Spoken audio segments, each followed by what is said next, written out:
नमः शिवाय। शिवजी सदा सहाय। ओम नमः शिवाय। कोटि सदा सहाय। उमा संहिता का अध्याय 47। देवी उमा के शरीर से सरस्वती का आविर्भाव। उनके रूप की प्रशंसा सुनकर शंभू का उनके पास दूध भेजना। दूध के निराश लौटने पर शंभू का क्रमशः धूम्रलोचन, चंड, मुंड तथा रक्त बीज को भेजना और देवी के द्वारा उन सब का मारा जाना। ऋषि कहते हैं, पूर्व काल में शुंभ और निशुंभ नामक दो प्रतापी दैत्य थे जो आपस में भाई भाई थे। उन दोनों ने चराचर प्राणियों सहित समस्त त्रिलोकी के राज्य पर बलपूर्वक आक्रमण किया। उनसे पीड़ित हुए देवताओं ने हिमालय पर्वत की शरण ली और संपूर्ण अभिष्टों को देने वाली सर्वभूत जननी देवी उमा का सत्वन किया। देवता बोले, महेश्वरी दुर्गे आपकी जय हो। अपने भगत जनों का प्रिय करने वाली देवी आपकी जय हो। आप तीनों लोगों की रक्षा करने वाली शिवा हैं, आपको बारंबार नमस्कार है। आप ही मोक्ष प्रदान करने वाली परा अम्बा हैं, आपको बारंबार नमस्कार है। आप समस्त संसार की उत्पत्ति, स्थिति और संहार करने वाली हैं, आपको नमस्कार है। कालिका और तारा रूप धारण करने वाली देवी आपको नमस्कार है। छिन्नमस्ता आपका ही स्वरूप है। आप ही श्री विद्या हैं, आपको नमस्कार है। भुवनेश्वरी आपको नमस्कार है।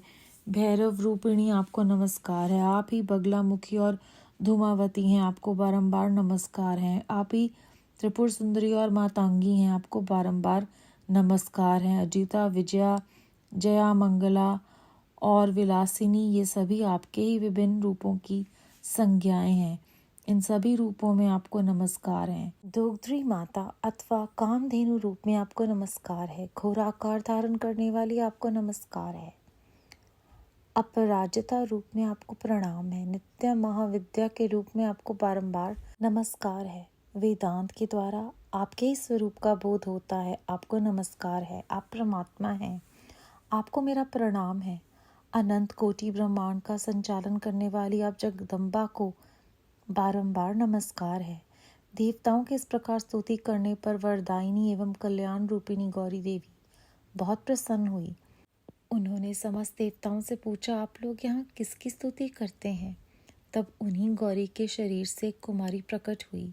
वह सब देवताओं के देखते देखते शिव शक्ति से आदरपूर्वक बोली, माँ, ये समस्त स्वर्गवासी देवता निशुंभ और शुंभ नामक प्रबल दैत्यों से अत्यंत पीड़ित हो अपनी रक्षा के लिए मेरी स्तुति करते हैं। पार्वती के शरीर से वह कुमारी निकली थी, इसीलिए कौशिकी के नाम से प्रसिद्ध हुई। कौशिकी ही साक्षात शुंभासुर का नाश करने वाली सरस्वती हैं। उन्हीं को उग्रतारा और महुग्रतारा भी कहा गया है। माता के शरीर से स्वतः प्रकट होने के कारण वे इस भूतल पर मातांगी भी कहलाती हैं। उन्होंने समस्त देवताओं से कहा, तुम लोग निर्भय रहो, मैं स्वतंत्र हूँ, अतः किसी का सहारा लिए बिना ही तुम्हारा कार्य सिद्ध कर दूंगी। ऐसा कहकर वह देवी तत्काल वहां अदृश्य हो गई। एक दिन शुंभ और निशुंभ के सेवक चंड और मुंड ने देवी को देखा। उनका मनोहर रूप नेत्रों को सुख प्रदान करने वाला था। उसे देखते ही वह मोहित हो सुदबुद खोकर पृथ्वी पर गिर पड़े। फिर होश में आने पर वे अपने राजा के पास गए और आराम से ही सारा वृतांत बताकर बोले, महाराज, हम दोनों ने एक अपूर्व सुंदरी नारी देखी है जो हिमालय के रमणीय शिखर पर रहती है और सिंह पर सवारी करती है। चंड मुंड की यह बात सुनकर महान असुर शुंभ ने देवी के पास सुग्रीव नामक अपना दूत भेजा और कहा, दूत, हिमालय पर कोई अपूर्व सुंदरी रहती है, तुम वहां जाओ और उससे मेरा संदेश कहकर उसे प्रयत्न पूर्वक यहाँ ले आओ। यह आज्ञा पाकर दानव शिरोमणि सुग्रीव हिमालय पर गया और जगदम्बा महेश्वरी से इस प्रकार बोला। दूत ने कहा, देवी, दैत्य शंभासुर अपने महान बल और विक्रम के लिए तीनों लोकों में विख्यात हैं। उसका छोटा भाई निशुंभ भी वैसा ही है। शुंभ ने मुझे तुम्हारे पास दूत बनाकर भेजा है, इसीलिए मैं यहाँ आया हूँ। सुरेश्वरी, उसने जो संदेश दिया है उसे इस समय सुन लो। मैंने सम्रांगण में इंद्र आदि देवताओं को जीतकर उनके समस्त रत्नों का अपहरण कर लिया है। यज्ञ में देवता आदि के दिए हुए देव भाग का मैं स्वयं ही उपभोग करता हूँ। मैं मानता हूँ कि तुम स्त्रियों में रत्न हो, सब रत्नों के ऊपर स्थित हो, इसीलिए तुम काम जनित रस के साथ मुझको अथवा मेरे भाई को अंगीकार करो। दूत के मुंह से शुंभ का ये संदेश सुनकर भूतनाथ भगवान शिव की प्राण वल्लभा महामाया ने इस प्रकार कहा। देवी बोली, दूत, तुम सच कहते हो, तुम्हारे कथन में थोड़ा सा भी असत्य नहीं, परंतु मैंने पहले से एक प्रतिज्ञा कर ली है, उसे सुनो। जो मेरा घमंड चूर कर दे, जो मुझे युद्ध में जीत ले, उसी को मैं पति बना सकती हूँ, दूसरे को नहीं। ये मेरी अटल प्रतिज्ञा है। इसीलिए तुम शुंभ और निशुंभ को मेरी ये प्रतिज्ञा बता दो, फिर इस विषय में जैसा उचित हो वैसा वह करें। देवी की यह बात सुनकर दानव सुग्रीव लौट गया। वहां जाकर उसने विस्तार पूर्वक राजा को सब बातें बताई।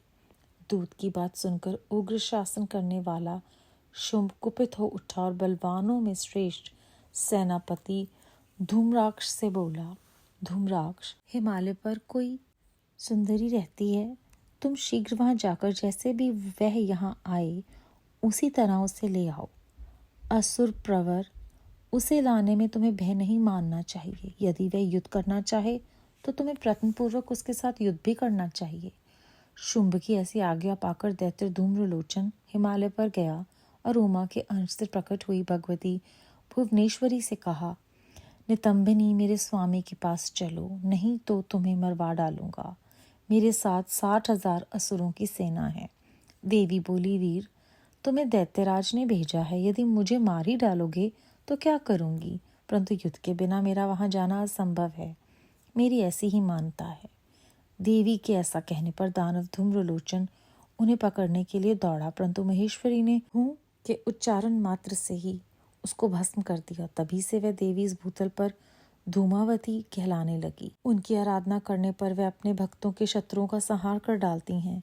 धूम्राक्ष के मारे जाने पर अत्यंत कुपित हुए देवी के वाहन सिंह ने उसके साथ आए हुए समस्त असुर गणों को चबा डाला। जो मरने से बच के वे भाग खड़े हुए। इस प्रकार देवी ने दैत्य धूम्रलोचन को मार डाला। इस समाचार को सुनकर प्रतापी शुंभ ने बड़ा क्रोध किया। वे अपने दोनों ओंठों को दांतों में दबाकर रह गया। उसने क्रमशः चंड, मुंड तथा रक्तबीज नामक असुरों को भेजा। आज्ञा पाकर वे दैत्य उस स्थान पर गए जहाँ देवी विराजमान थी। अणिमा आदि सिद्धियों से सेवित तथा अपनी प्रभा से संपूर्ण दिशाओं को प्रकाशित करती हुई भगवती सिंहवाहिनी को देखकर वे श्रेष्ठ दानवीर बोले, देवी, तुम शीघ्र ही शुंभ और निशुंभ के पास चलो, अन्यथा तुम्हें गण और वाहन सहित मरवा डालेंगे। वामी, शुंभ को अपना पति बना लो, लोकपाल आदि भी उनकी स्तुति करते हैं। शुंभ को पति बना लेने पर तुम्हें उस महान आनंद की प्राप्ति होगी जो देवताओं के लिए भी दुर्लभ है। उनकी ऐसी बात सुनकर परमेश्वरी अम्बा मुस्कुराकर सरस मधुर वाणी में बोली। देवी ने कहा, अद्वितीय महेश्वर परब्रह्म परमात्मा सर्वत्र विराजमान है, जो सदाशिव कहलाते हैं। वेद भी उनके तत्व को नहीं जानते, फिर विष्णु आदि की तो बात ही क्या है। उन्हीं सदाशिव की मैं सूक्ष्म प्रकृति हूँ, फिर दूसरे को पति कैसे बना सकती हूँ। सिंहनी कितनी ही कामतुर क्यों न हो जाए, वह गीदड़ को कभी अपना पति नहीं बनाएगी। हथनी गधे को और बाघिन खरगोश को नहीं वरेगी। दैत्यो, तुम सब लोग झूठ बोलते हो, क्योंकि काल रूपी सर्प के फंदे में फंसे हुए हो। तुम या तो पाताल को लौट जाओ या शक्ति हो तो युद्ध करो। देवी का यह क्रोध पैदा करने वाला वचन सुनकर वह दैत्य बोले, हम लोग अपने मन में तुम्हें अबला समझकर मार नहीं रहे थे, परंतु यदि तुम्हारे मन में युद्ध की ही इच्छा है तो सिंह पर सुस्थिर होकर बैठ जाओ और युद्ध के लिए आगे बढ़ो। इस तरह वाद विवाद करते हुए उनमें कलह बढ़ गया और समरांगन में दोनों दलों पर तीखे बाणों की वर्षा होने लगी। इस तरह उनके साथ लीला पूर्वक युद्ध करके परमेश्वरी ने चंड मुंड सहित महान असुर रक्तबीज को मार डाला।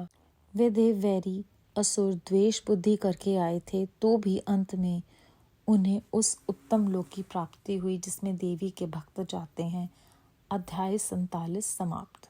इस अध्याय में हमने जाना किस प्रकार देवी उमा के शरीर से सरस्वती जी का आविर्भाव हुआ और किस तरह से वो विभिन्न नामों से जानी जाती हैं, अपने विभिन्न विभिन्न रूपों को जो उन्होंने धारण किए। कैसे उनका नाम कौशिकी पड़ा, कैसे वो मातंगी कहलाती हैं और किस प्रकार उनका नाम धूम्रलोचन को मारने के उपरांत धूमावती पड़ गया। जब उन्हें रक्त बीज चंड और मुंड आकर कहते हैं कि वो उनके साथ चलें और को अपना पति बना लें, क्योंकि वो वहाँ पर वो आनंद की प्राप्ति करेंगी जो देवताओं के लिए भी दुर्लभ है। इस पर वो उनको कहती हैं कि मैं सदाशिव की सूक्ष्म प्रकृति हूँ, तो मैं किसी और को अपना पति क्यों बनाऊँ। और उदाहरण के तौर पर वो इतनी गहरी बात बहुत ही सूक्ष्म तरीके से कहती हैं कि चाहे सिंहनी कितनी भी कामतुर क्यों ना हो जाए, वो कभी भी गीदड़ को अपना पति नहीं बनाएगी, हथनी गधे के साथ विवाह नहीं करेगी और बाघिन जो है वो खरगोश को नहीं वरेगी। इस अध्याय के अंत में हमें ये बताया गया है कि लीला पूर्वक उनके साथ युद्ध करने के बाद उन्होंने जब उन्हें मार डाला, उन देव वैरी असुर द्वेष बुद्धि जो कार्य करने आए थे वो कार्य करने के पश्चात भी उन्हें उत्तम लोक की प्राप्ति हुई, जिस लोक में देवी के भक्त जाते हैं वहाँ की। तो परमात्मा की जो लीला है वो परमात्मा ही जाने। बेअंत शुक्राना गुरु जी महाराज।